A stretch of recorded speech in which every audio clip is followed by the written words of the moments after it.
You also appeared in now what is one of the biggest films of all time, Spider-Man No Way Home. Like...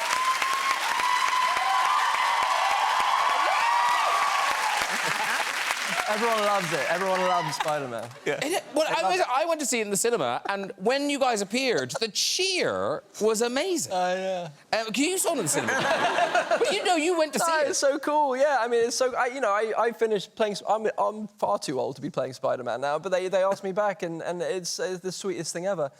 Because I put that to bed. I was like, no, I'm good. I'm done. That's lovely. And Tom Holland is just the best. So I just kind of became a fan again. And then they asked me to do it, and Toby was doing it. I was like, well, it's Toby. I've got to do it if Toby's doing it. It's fine. And at least you weren't the oldest. Exactly. but he's my Spider-Man. So it's like, you know, I would practice his lines in the mirror when I was at drama school. Like, I was very high at the time. But my friend Terry McGuinness, he would crack up and he would look at me like, yeah, you'll never play Spider-Man, Andy. And then here we are. And but me and Toby, we became friends, and we snuck in to a theatre in Los Angeles on the opening weekend, and we were just two, you know, middle-aged white guys in baseball hats and masks, and we just kind of, absorbed them. It was, you know, special things in the middle of a pandemic as well. And it's one of those things, I mean, when you've had a big success in a role like that, going back to it, did it feel like a high-risk thing to do? Yeah, it was a stupid idea. It was a really scary thing to attempt, yeah. Especially just the costume. Oh, God. 38-year-old man in a spandex, you know. They are unforgiving, those costumes. Yeah, they are. Intimidating, no, very intimidating. But I heard you talking somewhere, Zendaya, how your height difference makes those stunts more complicated. Thank you, Graham. I didn't say it. Zendaya said it. No, that is a good story. It's a good story. Well, you see, there's a particular stunt. I don't know if it's in this, but there's a, you know, Spider-Man swings us on top of a bridge, and he places me there. Oh, there you and are. That's the bridge. Yeah, that's the bridge. We eventually jump off of that. I was great. screaming. Yeah. So he's supposed to gently, you know, rest MJ on the bridge and walk away from her. Because of our height difference, I obviously, if we're on the same, like, point... Yeah, we were attached, weren't we? We were attached. I would land before him, because my feet obviously hit the ground before he does. So... Yeah. What would happen? Well, it's called a bottom mark, isn't it? And the bottom mark is it's a thing that they do in stunts that is basically designed to stop you shattering your kneecaps. Oh, yeah. So Zendaya would land, and I'm the superhero. I'm supposed to look cool. And she would land, and then I would sort of land like this, and my feet would swing from underneath me, and then she would catch me. Like and they'd be like, cut! I'm like, I'm not doing that. But you were actually very, very lovely about it. You were like, oh my gosh, thank you. It's so nice to be caught for a change. As actors, I don't know, do you need to be more careful about what you say and do? Because, Johnny, I heard, presumably because you're Johnny Depp, like, I read a story about, was it because you were coming from Lima to Miami, I think, when you were stopped at customs? Oh, yeah. Yeah. And if you hadn't been Johnny Depp, they probably wouldn't have stopped you, would they? Well, it's kind of an interesting route, anyway. Lima, Peru to Miami. It does sound like a drug run. They're already expecting things, and I did have some things. And, yeah, there was a kind of a soft bag, and the customs guy said, would you mind opening this up? And I said, he said first, what is in there? I said, stuffed piranhas. I'm sorry? Stuffed piranhas and some vampire bats. Unzipped. And then there just happened to be some sort of vitamin powder that I was taking at the time. Yes, I mean, Johnny. in all seriousness. Otherwise, I'd still be in jail.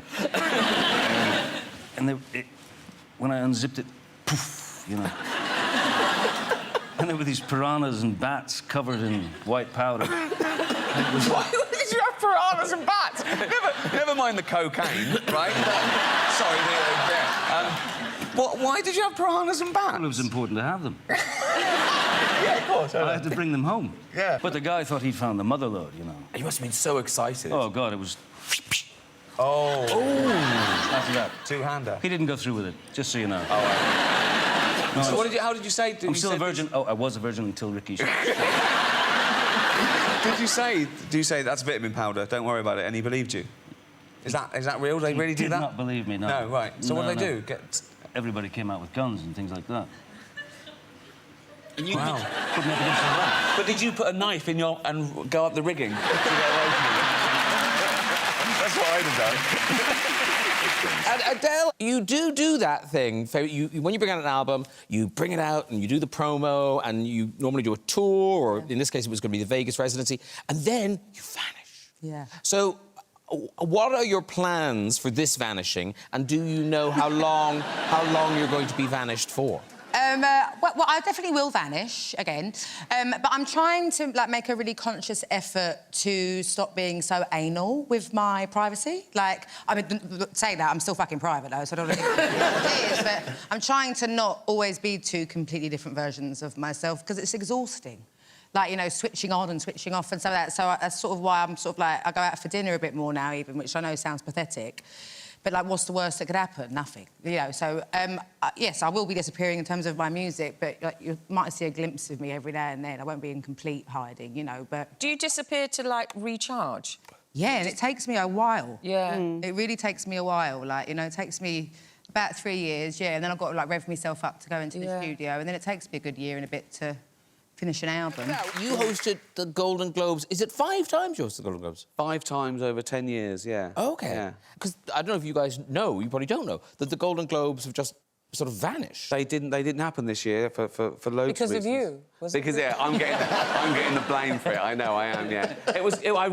It changed as well because the first time I did it, 10 years ago, the sort of press, particularly the industry press in America, was like, why is he saying these awful things to the most beautiful people? You know, and then by the 5th time, right, they were going, good, give it to him, we're sick of celebrities. You know? So it was quite zeitgeisty. It sort of hit a mark last time. But I'm really glad I did it, but I think that's enough. And Kate, were you in the audience for any of Ricky's Golden Globes? Several times. It was a little bit... I think it cuts to you in one of them. I think when you talk about Jeffrey Epstein, I don't know why he had to me.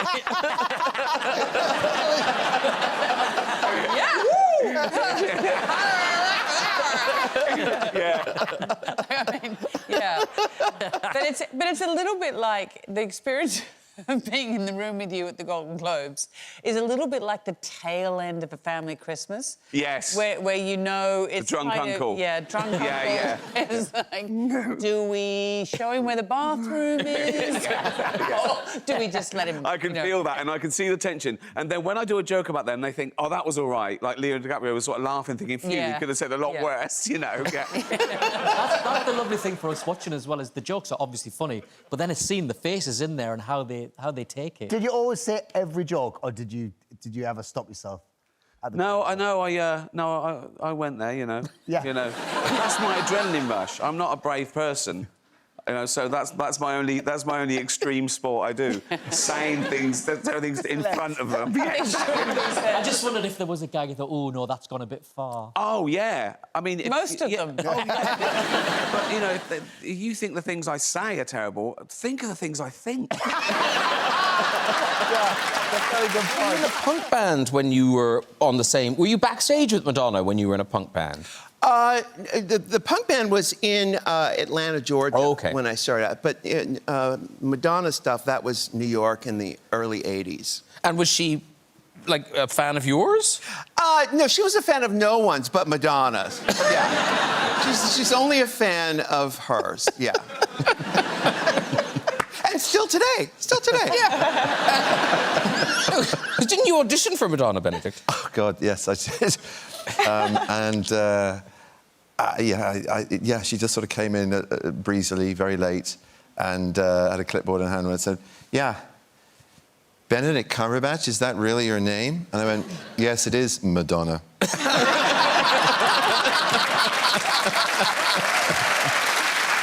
This is a breakthrough role for you, Jack, because an American accent. Yes. Yes. I was doing an American accent. What, in that clip? Yes. Olivia! He was. I feel the Oscar bars whistling away. It was. No. I'm so sorry. I heard terrible. Yes, no. Yeah. It was good. It was Thank good. you very much. I heard it. I Yes. heard it. It was You good. see, what a lot of actors do when they do an American accent is they tend to just go for like one region of America and they commit to a single American accent. I decided with this role that I would take us on a tour around all 50 states. Sometimes in the same scene. I thought, why just do one when you can show off them all? So I would start the scene talking like I was from New York, and then all of a sudden I'm suddenly speaking like I'm a Cali girl, and by the end of the scene they're stopping me because it sounds like I'm from the Dukes of Hazzard. It went all over the place. But I thought, you know, just show off your skills.